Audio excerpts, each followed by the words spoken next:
हा शिवसेनेचा अंतर्गत प्रश्न आहे आणि त्याच्यामुळे त्यांना मी मनापासून हार्दिक शुभेच्छा देतो. तरुण नेतृत्व आहे, चांगल्या तऱ्हेने त्यांच्या हातून काम घडावं अशी मी ईश्वरचरणी प्रार्थना.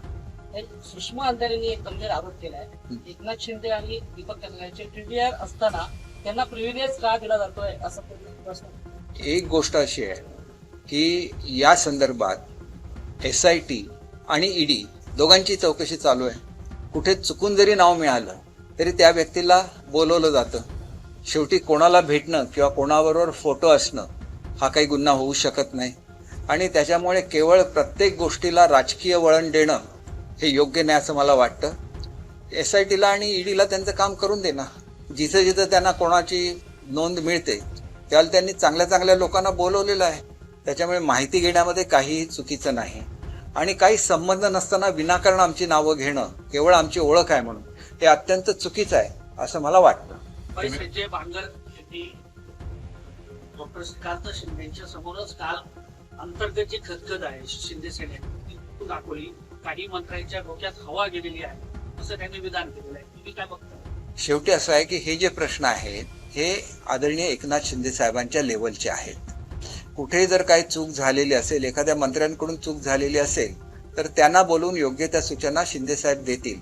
त्याच्यामुळे पक्षामध्ये ही नाराजी पुढच्या काळामध्ये राहणार नाही याची मला खात्री आहे. भाई त्याच्यावरच सुषमा अंधारेने असं म्हटलंय की SIT हिंमत दाखवत नाही. हे मुख्यमंत्री हे शिंदे आणि तुम्हाला वाचू पाहत आहेत. एक मला असं आहे की अंधारेंच्या प्रश्नाला उत्तर देण्याचं कुठलंही बंधन हे माझ्यावर नाही आहे. त्या एक राजकीय व्यक्ती आहेत, त्याच्यामुळे राजकीय दृष्ट्या आम्हाला बदनाम करण्याचा ते प्रयत्न करणार, परंतु त्याची उत्तरं आम्ही दिली पाहिजे असं बिलकुल नाही.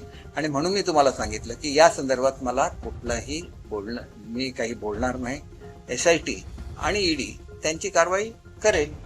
भाई अंजनी दमाने याने पण असं म्हटलंय आज की अजितदादांचा अपघात झाला त्यापूर्वी काळी जादू करण्याचा प्रयत्न झालेला होता आणि सरकारने हे सगळं समोर आणलं पाहिजे. बारामतीला 17 तारीखला जी घटना घडलेली होती, नंतर 18 तारीखला पुणे आणि ठाण्यामध्ये 34 सेकंदाचं म्हणजे फिनान्शियल ट्रान्झॅक्शन 6 झालेले आहे आणि सरकारने सगळं लपू पाहतंय. हा सगळा प्रकार सरकारने बाहेर आणावा असं ते म्हणताय. हे बघा, मला या प्रकरणाची कुठलीही माहिती नाही. दादांचा अपघात हा अत्यंत दुर्दैवी होता. आम्हाला सगळ्यांना त्याचं दुःख आहे आणि त्याला कोणीही जबाबदार असेल तर त्याला सोडलं जाणार नाही हे मुख्यमंत्री महोदयांनी स्वतः सांगितलेलं आहे. त्याच्यामुळे इतर लहान मोठ्या लोकांनी याच्यावर काहीतरी स्टेटमेंट करत राहणं आणि त्याची उत्तरं मी देणं हे योग्य नाही असं मला वाटतं. मी सुद्धा पक्षाचा मुख्य प्रवक्ता आहे आणि त्याच्यामुळे जबाबदारीने मी सुद्धा विधानं केली पाहिजे. अजितदादांच्या अपघाताच्या संदर्भात सखोल चौकशी होईल आणि कोणीही दुरान्वये जरी त्याचा संबंध असेल तरी त्याला सोडलं जाणार नाही ही भूमिका आदरणीय मुख्यमंत्री महोदयांची आहे, आदरणीय उपमुख्यमंत्री महोदयांची आहे आणि आमच्या सर्वांचीच ती भूमिका आहे. भाई या एकंदर जे सगळे आरोप प्रत्यारोप तुम्हाला कुठेतरी टार्गेट केल्यासारखं जातं असं वाटतंय का? एक आहे, राजकारणामध्ये ज्या व्यक्तीच्या विरुद्ध काहीही मिळत नाही. आता मला राजकारणात येऊन 45 वर्ष झाली. एकही अशा तऱ्हेचा कुठलाही आरोप माझ्यावर होऊ शकला नाही. कुठून चुकून कोणाबरोबर तरी फोटो निघाला आणि ओळख निघाली तर त्याच्यावरून टार्गेट करण्याचा प्रयत्न केला जातो.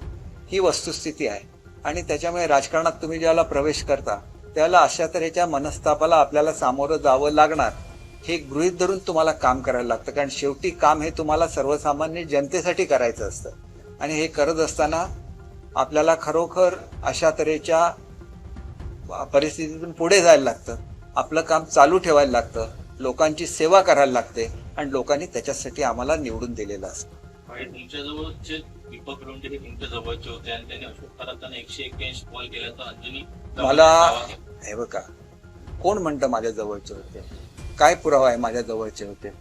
ते खरातांच्या जवळचे होते. माझी ओळख आहे कारण त्यांचे वडील नगराध्यक्ष होते सिन्नरचे. जवळजवळ 12 ते 14 वर्ष ते सिन्नरचे नगराध्यक्ष होते.